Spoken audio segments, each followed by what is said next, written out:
Hi, everyone. Welcome to the learning materials for consumption and nutrition. This week is again a short micro lecture on consumption and nutrition.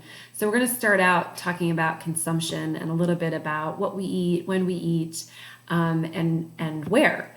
And I think that in terms of food practices, this is one of the most kind of interesting things to think about when it comes to the food system is this aggregate look at the American diet as a whole. And this is an infographic with data that came from, it's a compilation from the Census Bureau, the CDC, and then also the USDA from 2015 diet. And it shows on average what Americans are eating in terms of pounds. And I think it's just so interesting to visualize as a whole what Americans are eating. So we can see by proportion that the largest proportion in terms of pounds per year is in dairy products, followed by vegetables, fruits, flours, grains, sugar, and sweeteners, and then red meats, and so on. This isn't to suggest anything about quality of diet, just a visual depiction of what Americans are eating at an aggregate level. So some of the changes that we've seen in the American diet from the data suggest that we're eating about 200 more calories per day on average than we did in 1978. We eat away from home at a higher rate than we did also compared to that similar time frame. So the calories eaten away from home account for twice the proportion of the average daily calories compared to the 1977-1978 time frame. As many of you probably already know, portion sizes have increased. And meal patterns are interesting. About 2/3 of Americans report having a 3-meal pattern. So this includes kind of sticking to breakfast, lunch, and dinner. But what's really changed, and it has increased dramatically, is the snacking, grazing that Americans do. So 96% of Americans report snacking. So this is about 1 out of every 5 calories being consumed in a snack, which is really interesting to think about in terms of the shift in diet, shift in how we eat and when we get our calories, and just having access to calories. So then also, I just wanted to note quickly that beverages, in terms of consumption, so beverages other than water include about 5 cups a day. So this is 1/3 of these calories are from from coffee and tea, and then 1/3 from sweetened beverages, and then 1/3 from unsweetened drinks like milk and unsweetened juice, alcohol, for example. So really interesting to kind of take a large snapshot of the American diet as a whole here, and the changes that have happened. So then this is a review, again, from some information that we've gone over before. But we know that the dietary guidelines for Americans recommend that adults consume 1.5 to 2 cups of fruits and vegetables and 2 to 3 cups of vegetables per day. However, only 1 in 10 U.S. adults report eating the recommended fruits and vegetables. So despite these recommendations, we know the data shows really low, very, very low consumption. So 1 in 10 adults reporting 1 in 10 adults suggesting that they actually eat that many fruits and vegetables. Also, children, we know, even though the fruit consumption has increased, and this data is a little bit old, but it's a visual that I wanted to show you. And it also aligns with the 2018 data from the CDC's Fruits and Vegetable Report that fruit consumption, although it's gone up, vegetable consumption among children is actually still quite low, where some children are actually reporting not having any vegetable consumption in a day. So along these lines, in terms of adults, only 12.2 of adults meet the daily fruit intake recommendation, and 9.3 of adults meet the daily vegetable intake recommendation. So in terms of assessing the quality of the American diet and using fruits and vegetables as a benchmark, We know that children and adults, by and large, are not consuming what the recommended kind of guidelines are for the dietary guidelines are in the United States. So, what do we do to improve fruit and vegetable intake? This is from the CDC report in terms of indicators on fruit and vegetable access and production, what's happening and what can be improved. And here here we know that improving fruit and vegetable access for individuals and families can happen by increasing the number of farmers markets, making sure that those farmers markets have WIC and SNAP vouchers available, and then also having state policy and food service guidelines. So thinking about ensuring healthy food be sold and served at government-owned or controlled facilities.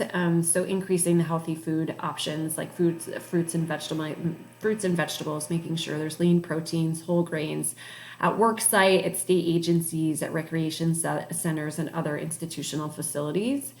Also improving fruit and vegetable access for children. So making sure that that at early care and education sites, there are lots of fruits and vegetables. Making sure that we also have a number of farm to school programs and increasing the farm to school programs and farm to plate initiatives. And then making sure that school districts, we increase the number of school districts participating in these farm to school programs. And then additionally, making sure that we have middle and high schools that are offering salad bars and have lots of access to fruits and vegetables. So some of these indicators are being tracked, and there's certainly been improvement over time, but making sure that we at the state level and local levels are increasing fruit and vegetable access to fruit and vegetables. So lastly, food system support for fruit and vegetable consumption has to do with state food policy councils.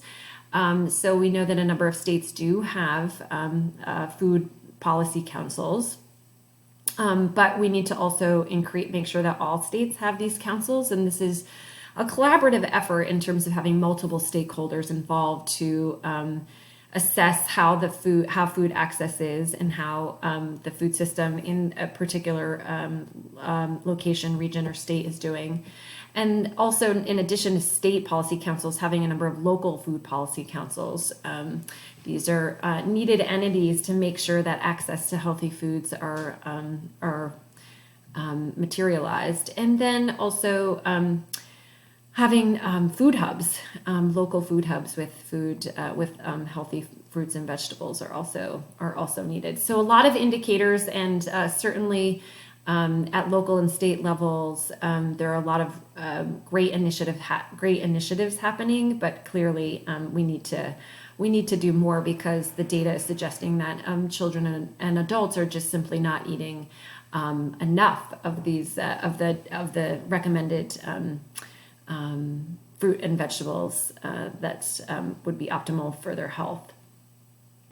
So lastly, I have one slide on nutrition, although as many of you know and have taken, this is an entire course, right? So I wanted to just highlight a few things from the nutrition chapter, and this is a review for many of you, particularly the dietetics. So I think it's important to note that nutritional science is really an art, and that while nutritional science, the nutritional science approach focuses on components of a healthy diet, a public health nutritional approach is interested in the conditions under which individual groups can optimize their health, and thus we need to think about public health nutrition in terms of this kind of like total diet approach and how to optimize health for everyone. So nutritional science, we know that from the chapter that there are the nuts and bolts in terms of the science aspect and what goes into an optimal diet in terms of the nutrients. So the building blocks of a diet are, as we know from the chapter, carbohydrates, fats, proteins, and fiber. And these nuts and bolts are really important in terms of the scientific building blocks to a healthy diet. So, in addition to this, however, in terms of, public health nutrition, is really thinking about, again, how to optimize health for everyone. And this is all of the various components that go into that, from cultural to environmental factors. And this is a total diet approach. So diets are not one nutrient or one meal at a time, but the energy and nutrients that make up an individual's complete dietary intake on average over time. And we know that there's a number of factors that go into this. So supporting healthy diets at the individual level in terms of preferences, with regard to the social environment in terms of their social support and social networks, physical environments from work to school to food access, and then also macro level factors in terms of thinking about marketing and promotion, and then stakeholder coordination at the state and regional level to support healthy diets. And then lastly, this image is from the reading this week, and I think it's a nice visual to think about the potential points of intervention along the supply chain. So thinking about inputs, organic foods at the input level, fair wages at the production level, minimal processing, regional distribution, and having food access, having lots of food access points. Marketing at the purchasing point in the supply chain, and then cooking skills at the consumption consumption point. So just thinking about the intervention, the many points of intervention along the supply chain, I think is important when thinking about how to optimize healthy diets for everyone. So again, there's lots to be said in terms of nutrition, but some of the highlights from the material this week. Okay, thank you.